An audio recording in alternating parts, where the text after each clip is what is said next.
Itong konti, hindi sapat para sa kanino man. Ako ang tunay na panganay na anak. Ginugutom ninyo ako? Binigay namin sa iyo lahat ng bigas. Kami ni Lily, ito na lang ang natitira sa amin. Tigil mo yan at ibigay mo na.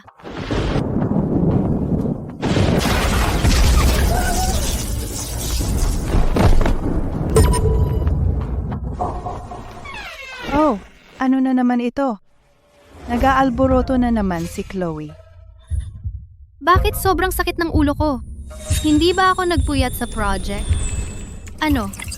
Anong lugaw na gulay?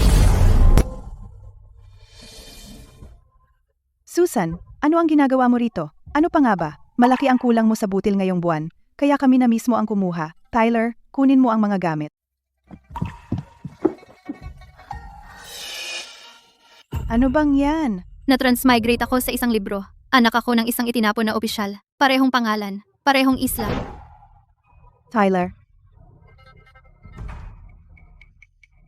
Susan, nakikiusap ako sa iyo. Maawa ka naman. Ito na talaga ang huli naming pagkain. Kung kukunin mo ito, kami tatlo ay talagang mamamatay sa gutom sa baog na islang ito. Wala akong pakialam. Umalis ka sa daan.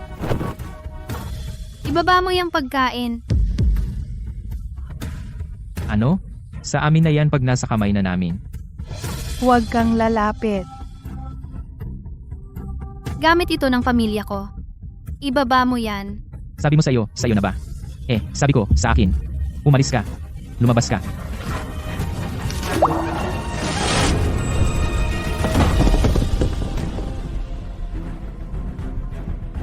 Ay, magaling. Eh di walang makakain. Ang hirap. Tyler, umalis na tayo.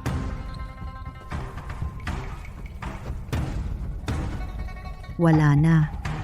Ubos na. Ayos ka lang? Chloe, wag mong saktan si nanay. Kunin mo na lahat ng pagkain ko. Chloe, huwag kang manakit. Nagtabi si nanay ng 2 kamote. Lulutuin agad ni nanay para sa iyo. Ang orihinal niya ay hindi lang masama ang ugali. Siya ay marahas din. Kaya naman natatakot ang kanyang ina at kapatid. Kalimutan na, humanap muna tayo ng supplies. Sa inyo na lang ang kamote. Ako na ang hahanap ng pagkain natin. Puro disyerto at putik lang. Saan ka naman hahanap?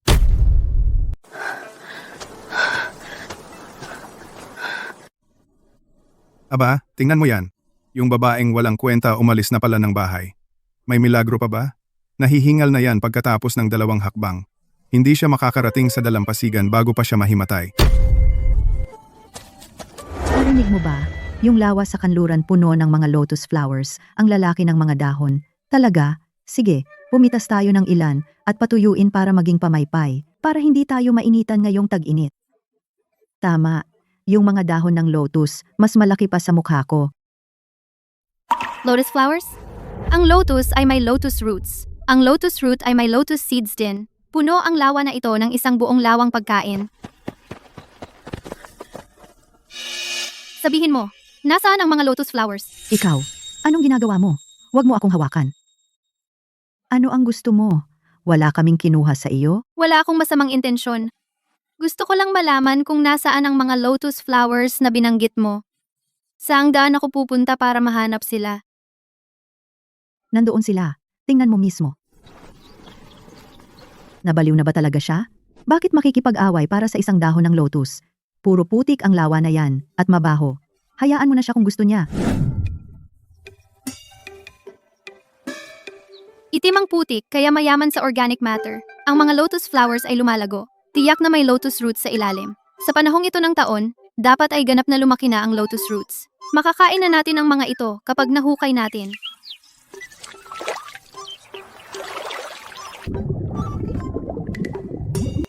Nakuha ko. Medyo malaki. Sapat na para sa gisa. Tiyak na marami pa sa ilalim. Teka, ito ba ay...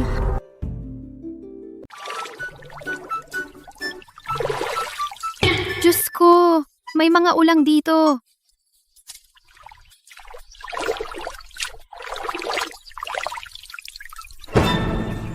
Wow, tingnan mo ang laki ng mga tahong.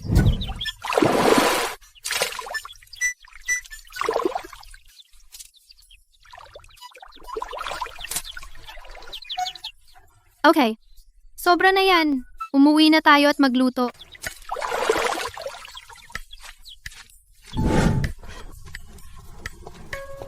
Mary, tingnan mo, nahuli ng anak ko ang isdang ito. Kami ng anak ko ay makakain ng karne ngayong gabi. Ang galing talaga ni Tyler. Napakabata pa niya, pero magaling na siyang mangisda. Swerte mo, Susan. Masipag at may kakayahan ang anak mo. Hindi tulad ng isang tamad at matakaw na tambay sa bahay at nagwawala araw-araw. Mas magaling siya. Siyempre, Paano ba naman ang pamilya ko makukumpara sa pamilya mo, Mary? Kung tutuusin, mas gusto naming magutom kaysa kumain ng pagkain ng iba. anong ibig mong sabihin? Nung ikaw at ang anak mo ay walang matakbuhan, pinakain namin kayo at binigyan ng tubig. Ngayon, nasa problema kami. Buong araw kang nagnanasa sa pagkain namin. Mga walang utang na loob.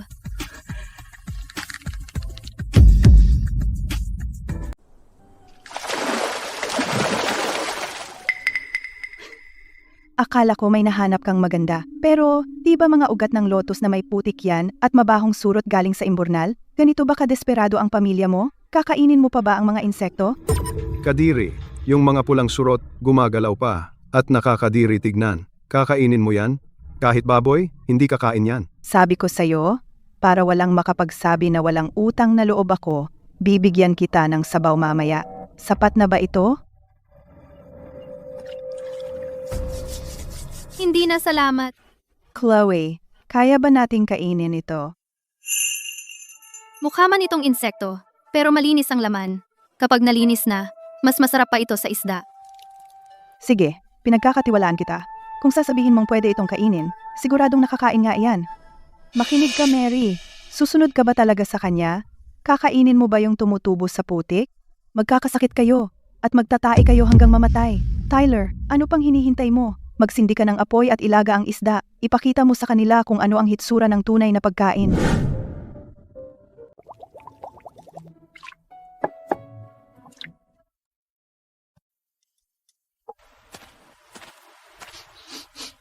Anong mabango? Tigil ka katingin. Ang niluluto nila ay gawa sa dumi ng imburnal. Mabango ba yan sa'yo? Surot? Paano nila naaamoy to? Mrs. Miller, tigil na yung biro. Tama, ang sariwa at matamis ng amoy. Kapag handa na ang sabaw kong isda, makikita natin kung sino ang maglalaway.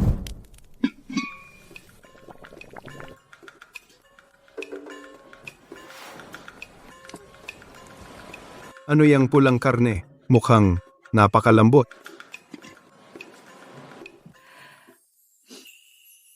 Mama, anong problema?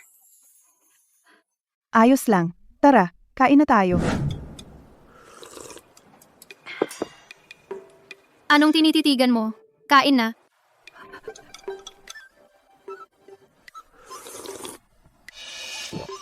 Ito. Napakasarap nito. Hindi pa ako nakatikim ng sabaw na ganito kasarap. Huwag mo lang inumin ng sabaw. Tikman mo ito. Ang sarap. Chloe, pwede mo ba akong bentahan ng ilan kapalit ng isang bagay ko? Hindi ito ibinebenta. Sapat lang ito para sa amin. Pero kung gusto mo talaga, ipadala mo ang nagluluto sa inyo sa bahay ko bukas. Ituturo ko sa kanya kung paano ito gawin. Talaga? Oo, pero may bayad. Bayad? Baliw ka ba? Pareho lang tayong nakatira sa islang ito. Bakit ka mas magaling sa amin? Wala namang gastos sa iyo ang magturo sa amin. At gusto mo ng pera? Tama, pareho lang tayong nakatira sa islang ito. Anong masama sa pagtuturo sa amin? Bakit naniningil pa rin siya?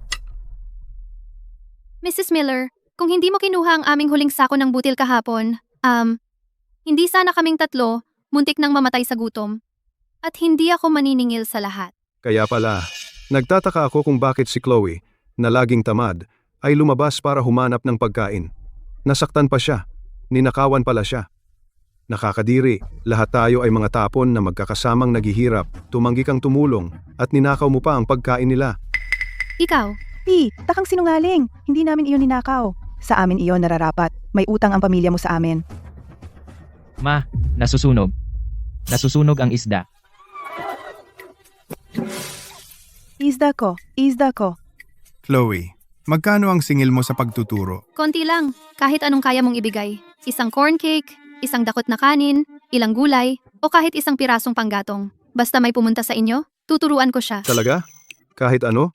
Isasama rin kita at ipapakita ko sa iyo kung ano ang ligtas na kainin at kung ano ang hindi. Sige, ipapunta ko ang asawa ko bukas ng gabi. May kalahati pa akong bigkis na panggatong. Sapat na iyan sa bayad sa pagtuturo. May ilang ligaw na gulay ako. Pupunta rin ako bukas.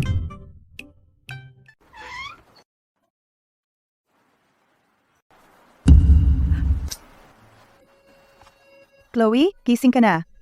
Nagpapalipas lang ako ng oras nagtatagpi ng mga damit mo. Wala akong ibig sabihin doon. Pakiusap, huwag kang magalit. Ang dating Chloe ay spoiled at matigas ang ulo. Tuwing inaayos ni Mary ang kanyang mga damit, hindi siya nagpapasalamat kahit kaunti. Sa halip ay nagwawala siya, nagrereklamo na masyadong luma ang mga damit. Ipinipilit niya ang bagong damit. Ako na ang mag-aayos ng mga damit ko simula ngayon. Hindi. Hindi maganda ang tahi ko, pero matibay naman. Hindi mo ako pinapahawak sa mga gamit mo dati. Sheikah, alam ko. Nakita kong punit ang damit mo, kaya Ito ang unang pagkakataon na may nag-ayos ng damit ko. Noong nasa orphanage ako mismo ang nag-aayos ng mga damit ko. Chloe, saan ka pupunta? Tatakbo ako. Tatakbo? Masan pumunta si Chloe?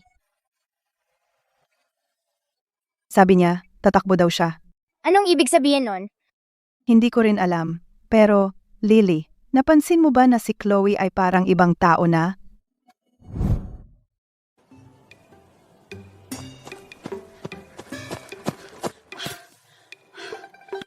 Ang puso at baga ng katawan na ito ay nasa grabing kalagayan. Kailangan kong magpatuloy.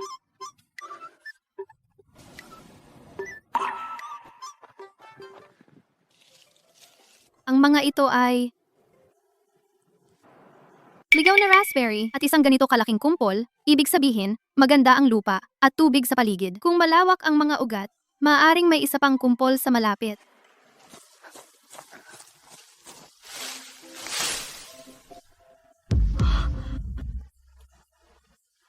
Isa itong tunay na hiyas. Mataas ang asukal nito at makakapagbalik ng aking lakas. Pwede ko silang patuyuin at itago. Kapag walang sariwang prutas sa taglamig, pwede ko silang ibabad sa tubig. Tutulong iyon para makakuha ako ng bitamina. Kailangang mangolekta ng marami.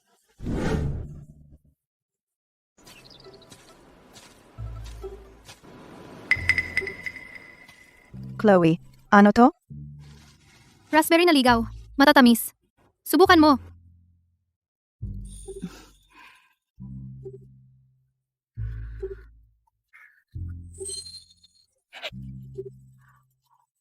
Ma'am, matamis. Sobrang tamis. Talagang matatamis. Lumalaki ba ito sa isla? May malaking dami ng raspberry sa burol sa likod. Sapat na para sa atin ng ilang araw. Kapag may oras ka, bumalik ka at pumitas pa para patuyuin. Chloe, dinala ko ang asawa ko. Ito ang bayad. Itong bigkis ng panggatong. Tatagal sa'yo ng 2 araw. Buong gabi kinwento ng asawa ko kung gaano kasarap ang sopas mo. Narito ako para matuto. Pareho, nagdala ako ng isang mangkok ng kanin. Hindi ito marami, pero galing sa puso. Ang sabi ng asawa ko, may talento ka talaga. Kaya pumunta ako para makita ko mismo. Pakikuha ang mga cornmeal bun na ito. Sana, hindi ka magalit. Tatanggapin ko. Sumunod ka. Ipapakita ko sa'yo kung saan tumutubo yung mga bagay kahapon.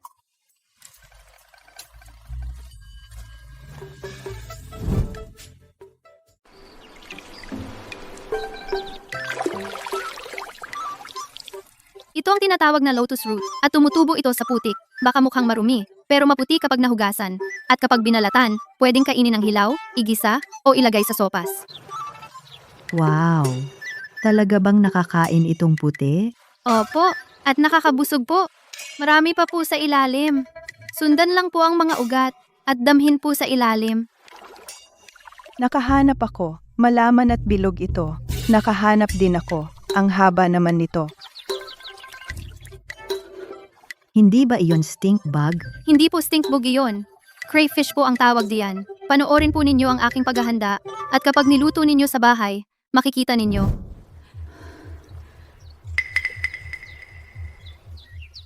Swerte talaga niya. Nahanap niya talaga ang lahat ng pagkain na ito. Nanay, marami pa siguro sa ilalim. Tara, Kumuha rin tayo. Tsaka, ang lawang ito ay hindi naman kanya. Tama ka, Tyler. Pumasok ka at damhin mo ang paligid.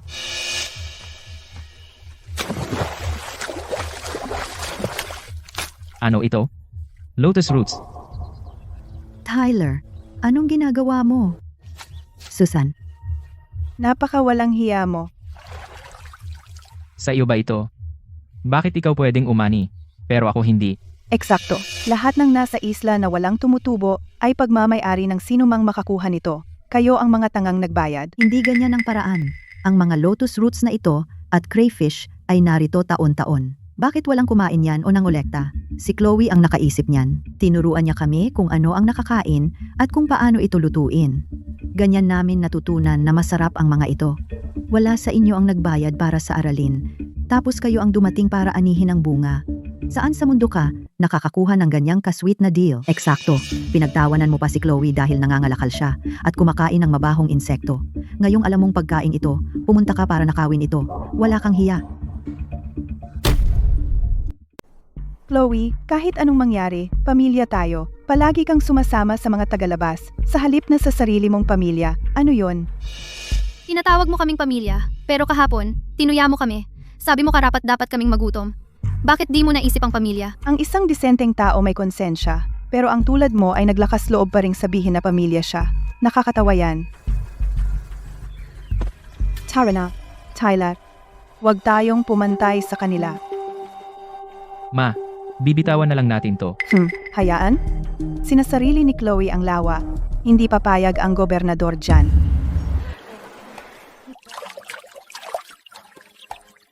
Dati, nakikita natin ang mga ito at lumalayo tayo. Hindi ko inaasahan na magiging ganito kasarap tingnan kapag nalinis na. Pwede nating igisa ang isang malaking plato nito. Pag uwi natin, mamayang gabi. Salamat kay Chloe sa pagtuturo sa atin. Hindi na natin kailangan pang maghintay na sana'y mapalad makakuha ng ilang maliliit na isda. Gobernador Thomas. Nagmalabis na si Chloe. Inagaw niya ang mga pinagsasaluhang yamang dagat ng isla. Tumatanggap siya ng suhol at inaapi ang mga kapitbahay. Kailangan mong kumilos tungkol sa kanya. Tama po, Gobernador Thomas. Ang mga yaman ng isla ay pag-aari nating lahat. Bakit niya dapat angkinin ang mga ito at singilin ang lahat? Malinaw na wala siyang respeto sa iyo.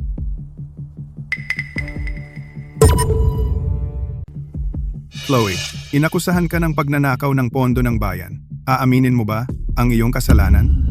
Gobernador, huwag po kayong makinig sa mga kasinungalingan nila. Kusang loob naming binigyan siya ng supply bilang pasalamat.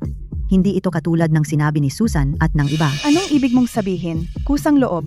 Sa tingin ko binanta at sinuhulan niya sila. Pampublikong ari-arian ang mga ito at dapat isauli. Tama na.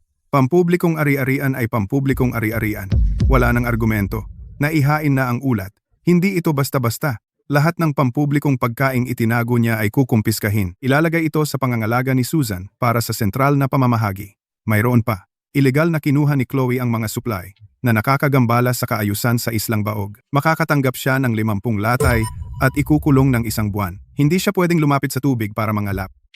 Walang nakakaligtas sa inyong matalas na mata at itong mga supply, iingatan ko ang mga ito para sa lahat.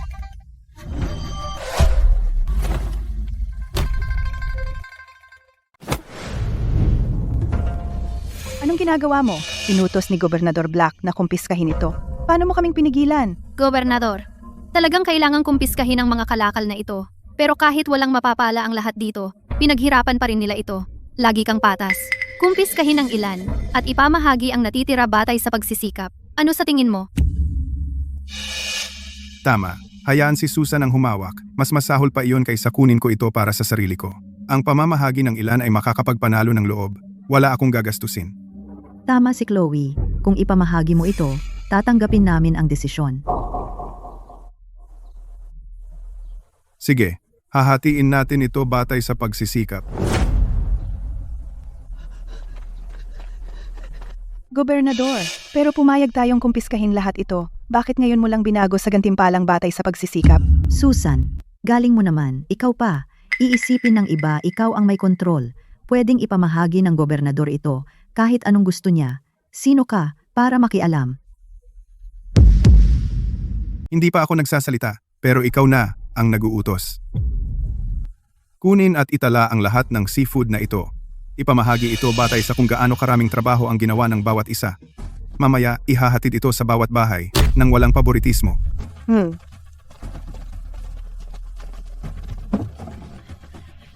Ang gulo. Tama ka.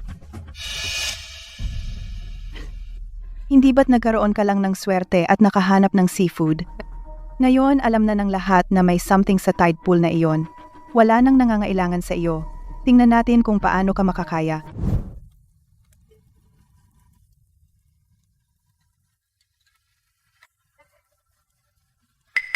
Sabihin mo na, Wala yan.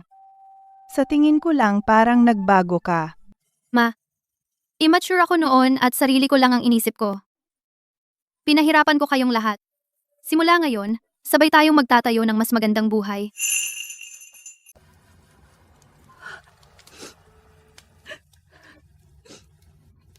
Sige, tapos na ang nakaraan at magtayo tayo ng magandang buhay.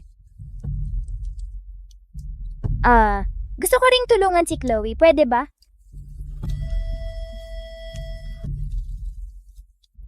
Siyempre, walang maiiwan sa atin.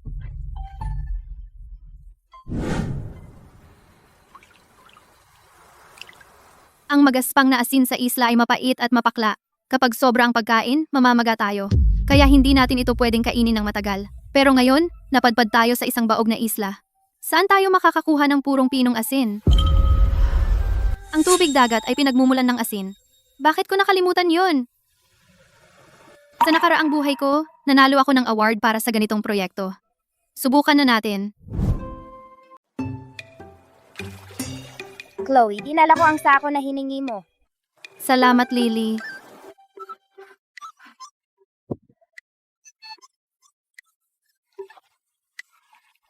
Nanay, Tulungan mo akong mag-ipon ng kahoy at magsindi ng apoy. anong ginagawa ni Chloe? Gumagawa ako ng pinong asin.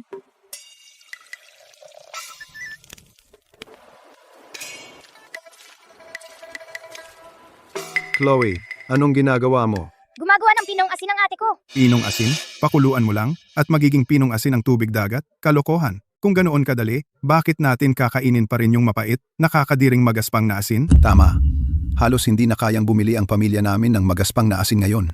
Sawa na kami sa walang lasa na pagkain.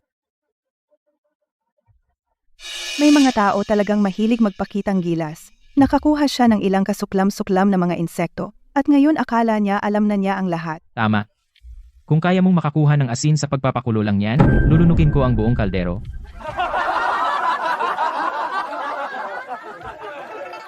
Si, kung hindi ako makagawa ng asin, nasa awa mo ako. Talagang gumawa si Chloe ng asin? Asin mula sa tubig dagat? Sa lahat ng taon ko, hindi pa ako nakarinig ng ganyan. Meron na tayo. Chloe, meron na tayong asin. Hindi ba ito basta magaspang na asin? Kulay abo at madumi. Anong pinagkaiba sa atin? Akala ko may tunay kang talento.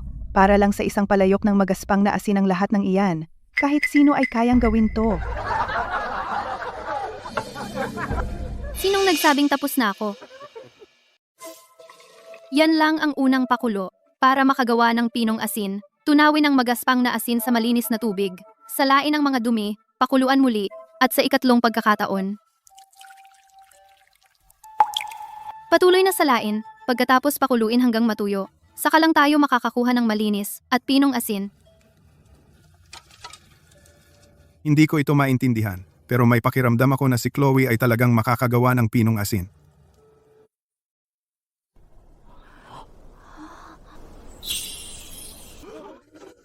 Ano ba yan? Talagang purong puting pinong asin ito. Mas maputi pa sa ibinebenta sa bayan. Namamalikmata ba ako? Ang tubig dagat ay talagang nakakagawa nito. Tyler, saan ka pupunta? Saan pa kaya sila pupunta?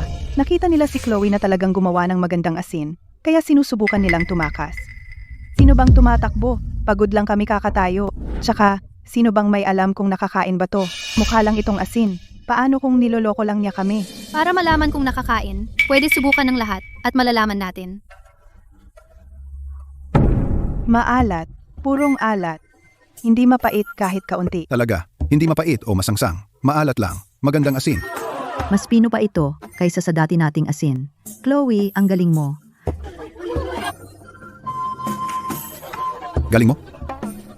Naku, nagawa pala ng matabang iyon habang abala sila. Tara na. At saan kayong dalawa pupunta? Naalala lang namin na may kailangan kaming asikasuhin sa bahay. Eto ang palayok. Kainin nyo.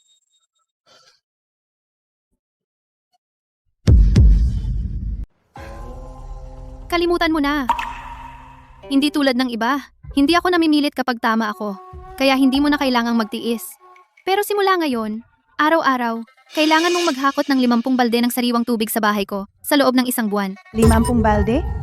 10 balde sa isang araw ay nakakapagod. Papaghakutan mo si Tyler ng 50 balde. Anong pinagkaiba niyan sa pagpatay sa kanya? Kung hindi ka papayag, magsimula kang magtiis. Hahakutan ko. Gagawin ko. Walang kwentang duwag. Chloe, pwede mo ba kaming turuan ng paraan mo sa paggawa ng pinong asin? Oh, kapag natutunan natin kung paano gawin yun, wala na sa atin ang kailangang kumain ng magaspang na asin. Sige, bukas ng hapon, sa bakuran ko ang klase.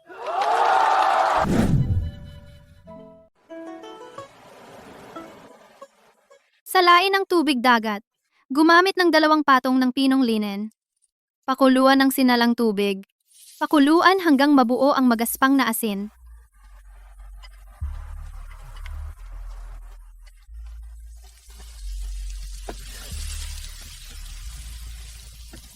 Gutom ka?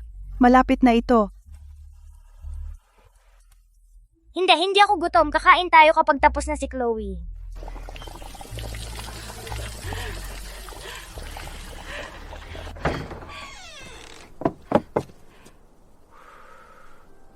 Tyler, halika at subukan mo ito. Wala ka pang natitikman na ganito kasarap. Ma, anong nilagay mo dito? Pinong asin mula kahapon. Yung uri na ginawa ni Chloe kahapon. At natutunan ko na kung paano gawin lahat.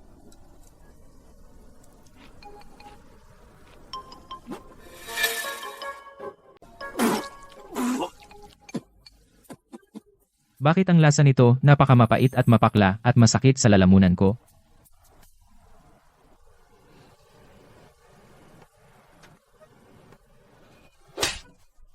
Batang mapag-aksaya, pinaghirapan ko yan at isinuka mo?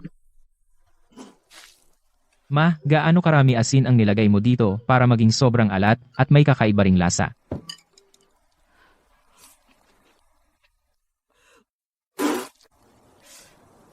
Sinunod ko lang ang paraan na ginamit ng mataba kahapon. Ma, baka dapat makisama na rin tayo sa kanila. Tingnan mo. Ngayon, lahat ay pumupunta sa kanila habang tayong dalawa ay naiwan mag-isa dito. Hindi. Kung lalapit akong nagmamakaawa, naghahanap lang ako ng kahihiyan. Naisip ko na, Tyler. Kunin mo ang balde. Tara, hanapin natin si Governor Thomas. Ma, dahil pumanig siya kay Chloe dati, maaasahan pa ba natin siya? Ano bang alam mo? Si Gobernador Thomas, mas pinapahalagahan ang kapangyarihan at estado. Ngayon, dumating si Chloe at naagawan siya ng atensyon. Hindi siya papayag na ganoon na lang. Anong kinalaman nun sa atin? Ang bobo mo. Ano bang silbi ng asin at gulay ni Chloe? Kailangan ng lahat ng tubig. Kailangan lang nating si Thomas ang magputol ng tubig niya. Hindi na ako mag-iigib ng tubig para sa kanya araw-araw. Hindi lang yon. Baka mapunta pa siya sa pagmamakaawa sa atin. Ang bango nito. Hindi ko maalala kung ilang taon na ang nakalipas mula noong kumain ako ng asin na ganito kasarap. Tama, Chloe. Kung hindi dahil sa iyo, hindi namin kailanman naisip na makakain ng ganito kasarap.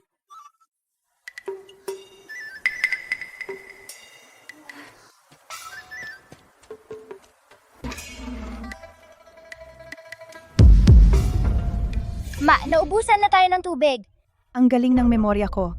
Ngayon ang araw natin para mag-igib. Ang busy ko kaya nakalimutan ko. Tama, mas mabuti nang umalis na tayo. O baka wala nang matira kung mahuhuli tayo.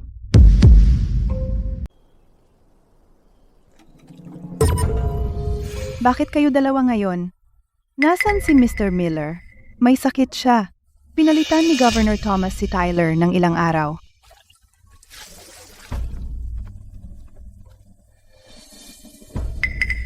Hindi ba si Miss Bennett iyon? Sayang, wala ng tubig ngayon. Pero may natitira pa. Paano iyon nawala? Sinabi ni Governor Thomas isang balde bawat bahay bawat linggo. Ang iba ay dapat itabi. Huli ka na dumating. Kaninong kasalanan iyon? Alam kong gumagawa ng asin ang pamilya mo. Marami ka nang nagawa para sa lahat. Pero ang mga patakaran ay ginawa ni Governor Thomas. Hindi natin sila maaring labagin. Tama ba? Tigilan mo na ang pag-arteng inosente. Sa tingin ko, piniputol mo ang tubig ni Chloe ng sinasadya. Eksakto. Ang galing mong pamilya. Naku naman, Mrs. Emma, Mrs. Grace. Anong ginagawa niyong dalawa? Sumusunod lang ako sa mga patakaran. Kung sa tingin mo hindi ito patas, sa Governor Thomas mo ito dalhin. Ano bang punto ng pagrereklamo sa akin? Tsaka, hindi ba si Chloe dapat ay napakatalino? Kaya mo pang gumawa ng asin, tiyak na makakahanap ka ng tubig. Ikaw na ang umisip. Lola Nora, kahit anong sabihin ko, hindi siya magbibigay sa akin. Pero ang islang ito ay isang balon lang ng tubig tabang. Kung aalis kang walang tubig, mamamatay ka sa uhaw. Sinong nagsasabi na isang balon lang ang islang ito? Madaling sabihin, tingnan natin kung saan ka makakahanap ng tubig. Sa huli, kailangan mo pa ring magmakaawa sa akin para dito. Akala mo ba isang balon lang ang makakatalo sa akin? Dahil pinutol mo ang tubig ko, gagawa ako ng sarili ko.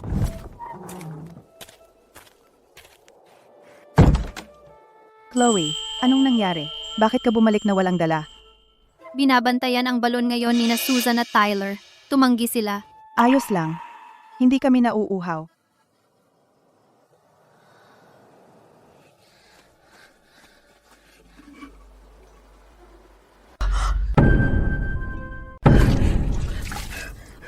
Huwag mong inumin yan. Pero Chloe, uhaw na uhaw ako.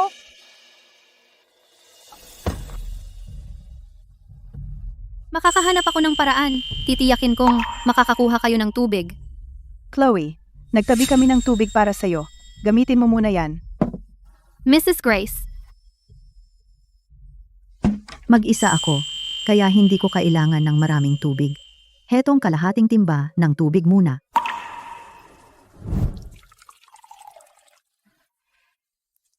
Halika rito, Lily. Uminom ka na. Salamat po, Mrs. Grace.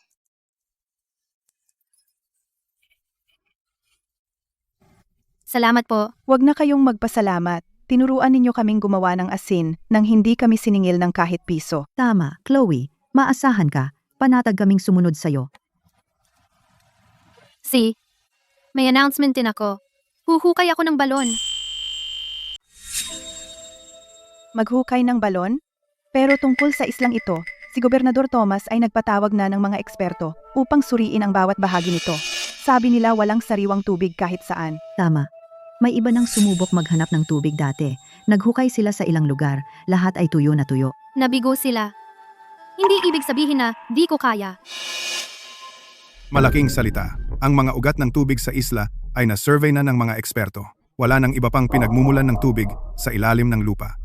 Paano kung makahukay ako ng tubig? Kung makahukay ka ng tubig, ikaw ang mamamahala.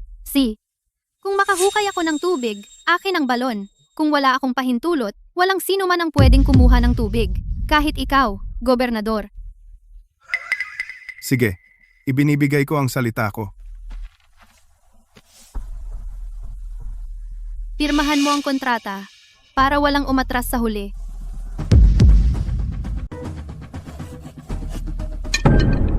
Tingnan natin. Paano ka gagawa ng balon mula sa wala?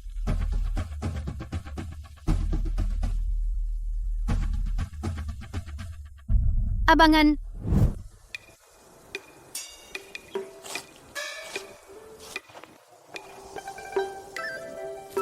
Basa ang lupa. Mababa ang lugar na ito.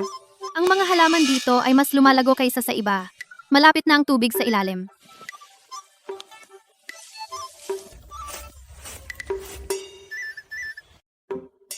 Malamang may sapa dito dati. Ang tubig sa ibabaw ay natuyo na, pero ang ugat ng tubig sa ilalim ay nandyan pa.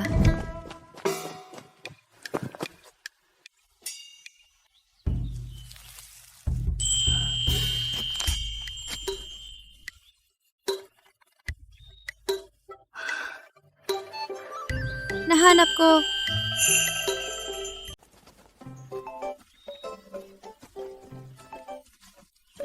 Chloe, nandito kami para tumulong.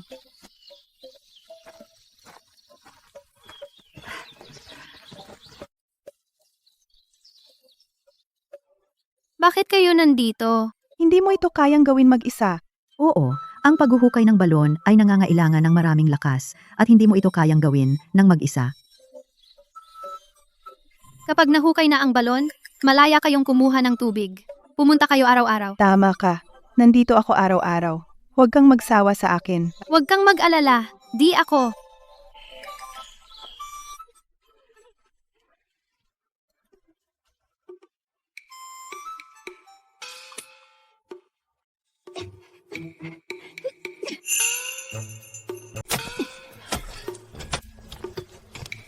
Talagang naghuhukay ka. Sabi ng gobernador, walang tubig doon. Hindi ba sayang lang ng pagsisikap? Sa tingin ko, swerte ka na kung makahukay ka ng putikan. Nag-survey na ang gobernador sa lupaing ito. Kaya paano siya magkakamali? May mga tao na patuloy na nag-aaksaya ng oras. Susan, hindi ba napapagod ang bibig mo sa kakadaldal mo diyan? Bakit hindi ka bumaba at maghukay ng ilang pala? Para bang may lakas siya. Ang kakadaldal mo. Nakakapagod, di ba? Tama na. Nagpa-survey na ako ng eksperto ng ugat ng tubig sa ilalim ng lupa. Imposibleng ang dalisdis na ito ay may tubig sa ilalim nito. Chloe, binabalaan kita ngayon. Kung hindi ka makahanap ng tubig, huwag mo akong sisihin kapag pinarusahan kita. Tubig! May tubig na!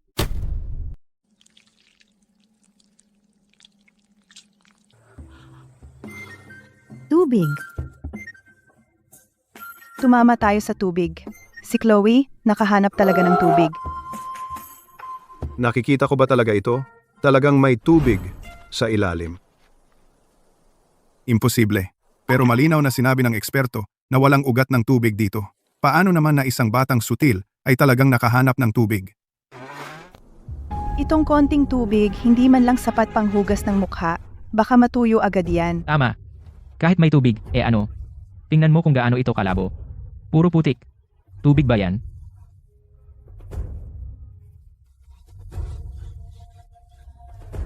May punto si Susan. Ang tubig na ito ay napakalabo para tawaging sariwang tubig.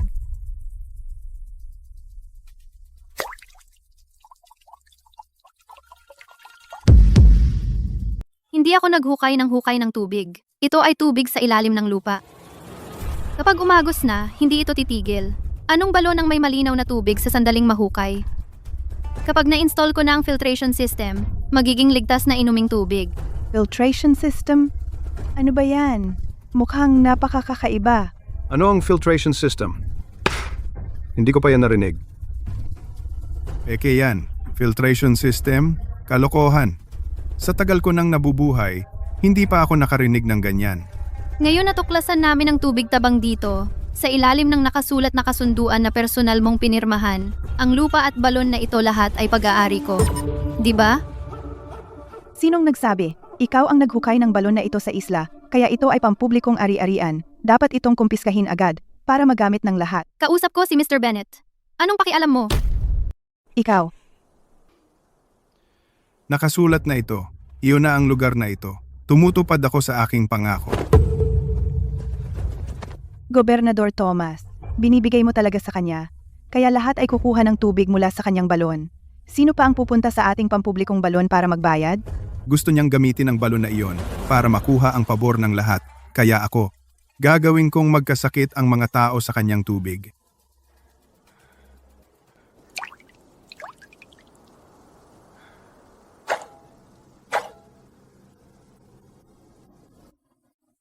Chloe, ginagamit mo ba ang mga bato at buhangin para sa isa pang magic trick? Hindi ito magic.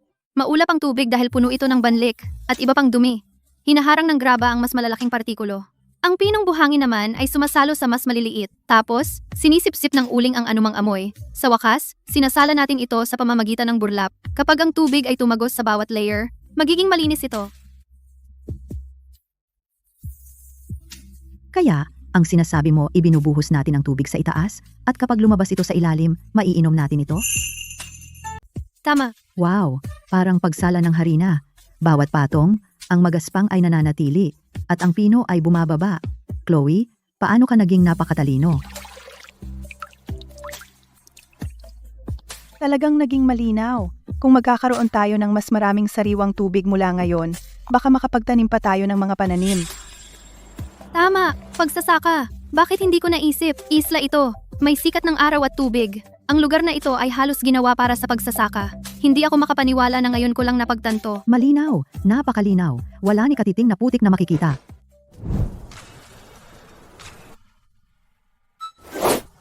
Huwag nang umupo sa bahay, sabi ni Chloe. Simula ngayon, pwede na tayong kumuha ng tubig araw-araw.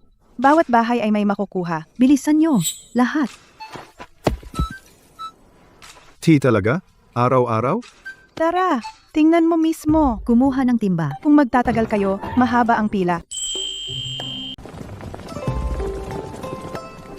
Makakakuha ba tayo ng tubig araw-araw? Libre? At walang barter? Alam ni Chloe ang ginagawa niya. Sigurado akong nagsasabi siya ng totoo.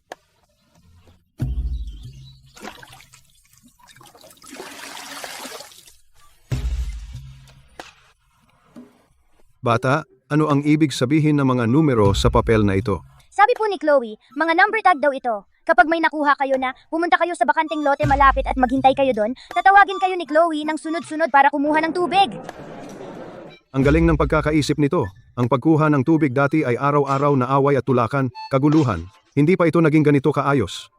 Hindi lang tayo hinukaya ni Chloe ng balon na may tubig na nagliligtas buhay. Pero siya rin ay napakamaasikaso. Siya ay talagang mabait at matalino.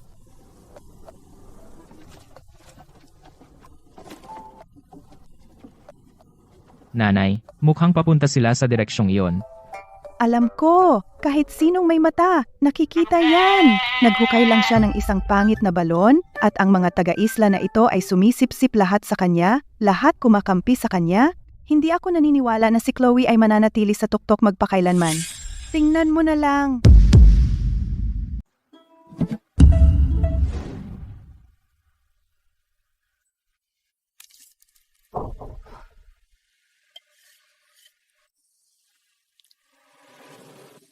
Chloe, ubos na ba ang pagkain natin? Hindi tayo mabubuhay sa pagsusuyod ng dalampasigan at mga ligaw na gulay ng matagal. Mukhang oras na para magsimulang magsaka. Patag ang lupa na ito at malapit sa balon. Madaling kumuha ng tubig dito, maraming sikat ng araw, at humaharang ang mababang burol sa hangin sa tatlong gilid. Mabuti ito para sa pagsasaka. Chloe, bakit hindi ka kumakain sa oras na ito? Pumunta ka pa dito sa gilid ng burol? Anong ginagawa mo dito? Tinitignan ko ang lupa. Lupa? Ano bang makikita doon? Puro buhangin ito. Walang tumutubo dito. Pati ang damo ay halos hindi tumutubo. Naghahanap ako ng angkop na lugar na linisin para sa pagsasaka. Mga butil, mga gulay. Ano? Linisin ang lupa para sa mga pananim? Ang lupa ba ng islang ito ay talagang makakapagpatubo ng kahit ano? Oo, ang lupa sa ating isla ay mabuhangin at alkaline. Nasira ito ng mga bagyo at araw taon-taon. Kaya mga damo lang ang tumutubo, hindi mga pananim. Ang ating mga ninuno ay hindi nagtanim ng mga pananim dito. Chloe, hindi mo ito magagawa. Walang nabubuhay sa basurang ito. Huwag mong sayangin ang oras mo. Ang mabuhanging lupa ay mahirap at maalat, totoo iyon. Pero marami itong sikat ng araw at magandang daloy ng hangin. Kailangan lang nating pagandahin ang lupa at pumili ng tamang pananim na matitiis ang alat at tagtuyot. Makakapagtanim pa rin tayo ng mga pananim. Kung gayon, hindi tayo makakaranas ng kakulangan sa pagkain at magugutom taon-taon at hindi na natin kailangang umasa sa swerte sa dagat. Gusto kong sapat ang pagkain. Gusto ko ring busog ang lahat. Siya, naniniwala ako sa iyo, Chloe. Noong tinuruan mo kaming gumawa ng asin, akala ko imposible, pero nagawa mo. Noong naghukay ka ng balon, akala ko rin imposible. Pero nagawa mo rin. Ngayon sinasabi mong kaya nating magsaka. Naniniwala ako. Tama si Mrs. Lee. Gumawa ka ng asin at naghukay ng balon. Akala naming bawat isa ay imposible, pero nagawa mo lahat. Ngayon sinasabi mong kaya nating magsaka, at naniniwala rin ako sa'yo. Ganoon din ang sinabi ng asawa ko. Mukhang hindi ka naman yung mayabang na tipo kung talagang gusto mong magsaka. Mayroon akong 2 lumang asarol sa bahay na magagamit mo.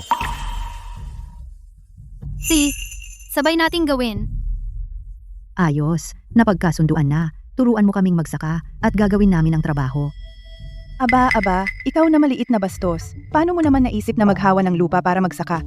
Wala kang paggalang kay Gobernador Thomas Black. Sasabihin ko kay Gobernador Thomas, ano ang gagawin mo noon?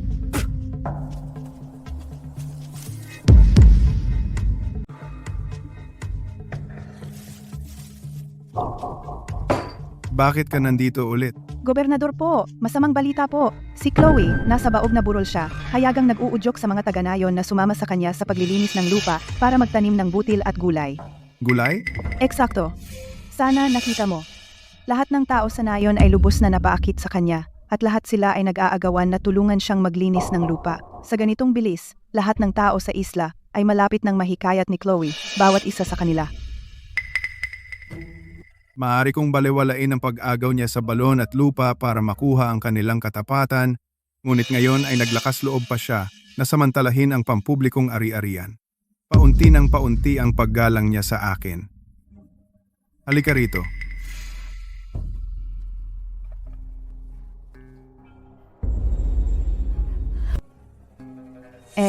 Napakagaling na plano po, Gobernador. Gawin natin. Kung magtagumpay tayo dito, gagantimpalaan kita ng mabuti. Ma, hindi mo ba akala na mahuhuli tayo sa ginagawa nating ito? Ano kung mahuli tayo? May suporta tayo mula kay Gobernador Thomas.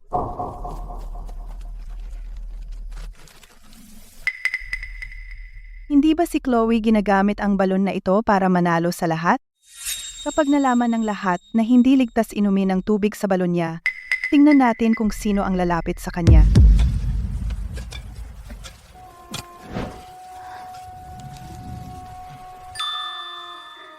Malapit na. Pwede tayong maghasik bukas. Kapag lumaki na ang mga pananim, hindi na tayo magugutom. Tama ka dyan. Bago ito, hindi namin ito pinangarap kailanman.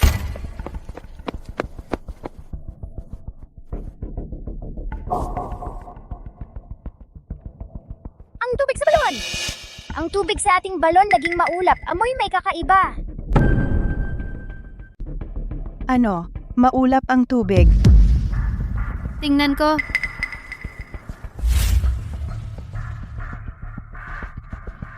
Chloe, halika, tingnan mo kung anong problema.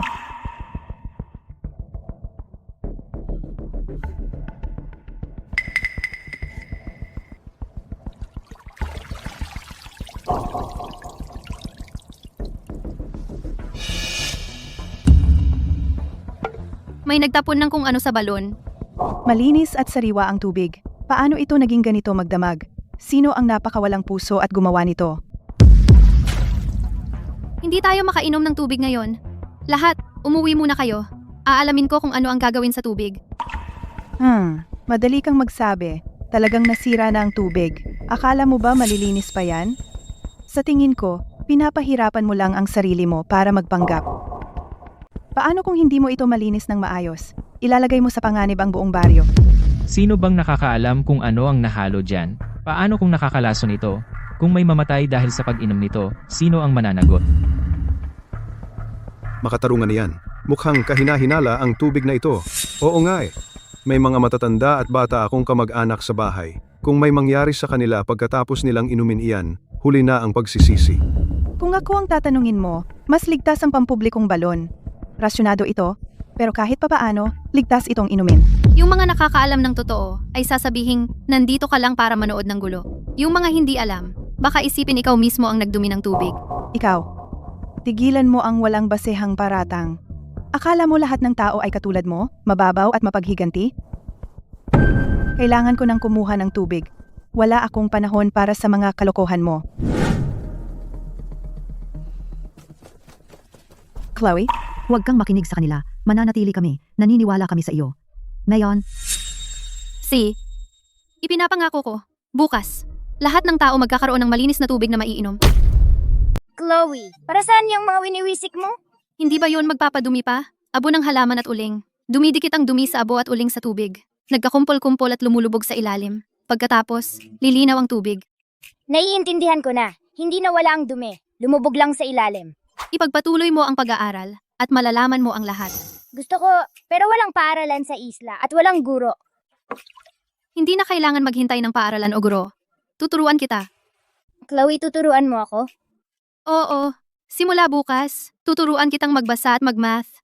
Kahit anong gusto mong matutunan, tuturuan kita. Ma'am, tuturuan ako ni Chloe magbasa.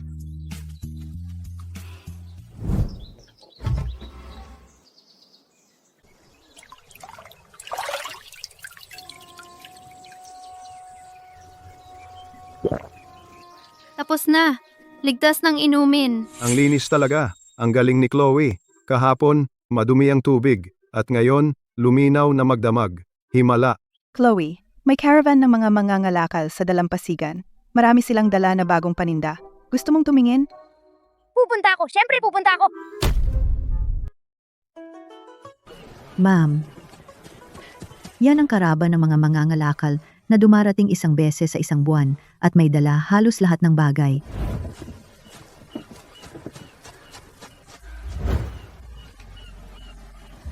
Master, may mga buto ka ba?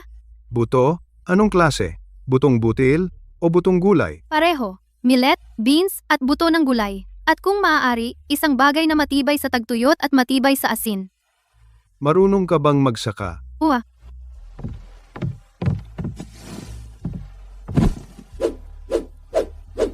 Lahat ng ito ay matibay sa tagtuyot. Maliban kung may malubhang tagtuyot o baha, makakakuha ka pa rin ng ani. Mukha silang maganda. Magkano? $680 para sa 3 bag. Master, sa lahat ng kalapit na isla, ako lang ang marunong magsaka. Sa halip na hayaang ang mga butong ito mabulok at maging amag, bigyan mo ako ng patas na presyo at ibenta mo sa akin. Sige, kalahating presyo. Deal.